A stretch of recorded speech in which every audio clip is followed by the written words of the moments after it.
Your Grace, said Reynard, saluting and clicking his heels. Peasants from the Scala region have arrived at camp.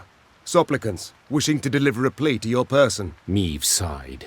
Supplicants, trials, audiences, all aspects of queendom she did not miss. Very well. Bring them here. She replied. And instruct them to be brief, with no digressions. The band of commoners was led by a sturdily built beekeeper dubbed Ethelred, son of Theobald. Finding himself in the Queen's presence, he fell to his knees and waved his arms in his best impression of proper etiquette. Oh, my lady, the Queen, your gracious mightiness, take pity on us tillers and toilers. Wars all around, leaving us but scraps to live off, and barely that, to be honest. So we beg you, don't do it. Don't raise the levies. We can't pay more than... What? Meve interrupted. What the devils are you talking about? What? Your decree? One they nailed to our notice board? The peasant said, sheepishly pulling out a parchment and pointing to the relevant paragraph with his rough finger. We, Queen Meve, do hereby proclaim that if our throne we shall recover, the tallage, murage, and pavage we shall raise threefold. The expenses of this war, for to compensate at the cost of the common folk. Meve and Reynard exchanged astonished glances. They had issued no such decree. Yet the document bore her signature and seal. Willem, did you have a hand in this? No, Mother. The prince said, shaking his head. We were at odds, true, but never would I have forged your name. Then who fabricated this decree? The Nilfgaardians. The Queen replied without hesitation. They have access to my seal, to my scribes. They wish to spread fear, uncertainty, and doubt, turn my folk against me. And they are liars without any honour.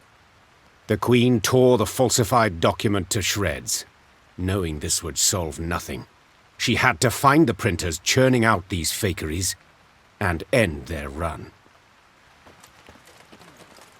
Oi, Meve! Cried Gascon, as usual paying no heed to courtly etiquette. Come here a minute. Would it hurt so terribly to occasionally address me by Your Grace or Your Majesty? Didn't want to be petty, but since you bring it up, you've never once addressed me as the Duke of Dogs. Meve sighed, rolling her eyes. Get on with it. My lads jumped one of the Blackclads' transports. Guess what they were hauling? Gascon handed Meve a pot filled to the brim with a thick, dark fluid. Paint? Close. Printer's ink. Same tone used in those phony decrees. Meve spun on her heel, put a hand to her mouth, and yelled, Reynard! Send scouts to comb the area! Her soldiers returned a few hours later with good news. They were able to find a Nilfgaardian printer's workshop hidden in an abandoned barn. It was guarded by a division of elite infantry. Right, so? Gascon thumbed the edge of his blade. Shall we stop the presses? Rivia has more pressing problems. Meve said. I'll return once they are solved. A moment later, the Queen was once again on the march, while the Nilfgaardian printers continued their labours, unaware they had been a hair's breadth from doom. Meve returned to the Nilfgaardian printer's workshop. Her soldiers awaited her order. Time for the Nilfgaardians to publish a retraction. Spoke the Queen as she drew her sword. Signed with their own blood. Follow me! The Lyrians did not need to be told twice. Their Queen's honour, her good name, that was a cause well worth fighting for.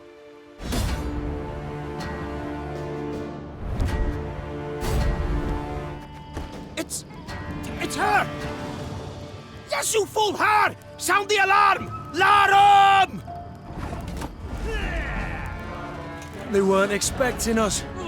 Seems they believed their own blarney.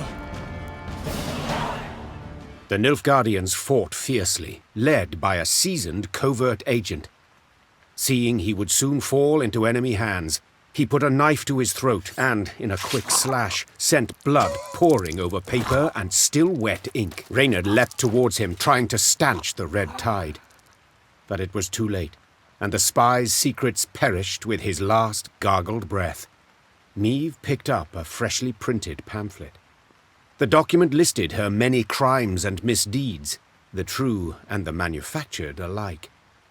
Above the main body of the text, an etching depicted her, well, in a very unflattering manner. How about a taste of their own medicine? Asked Gascon, piecing blocks of type into a scathingly foul phrase. Me and the lads will scratch out a couplet about Ep Dahi, spread it around the countryside, give the folk a hearty laugh at those tossers' expense.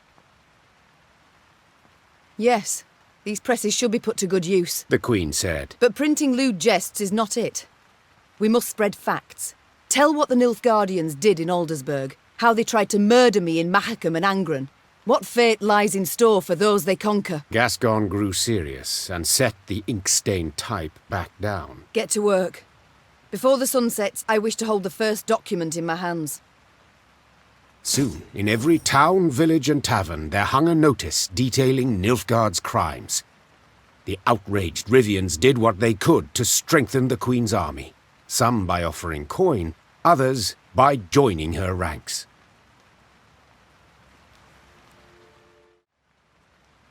War should be fought by the sword, Said Meve. not by lies and slander. Remember, Gascon, we cannot stoop to their level. The Queen commanded her Lyrians to destroy the presses. Soon, reams of paper went up in flames, and cracked blocks of type were trampled into the ink-stained mud.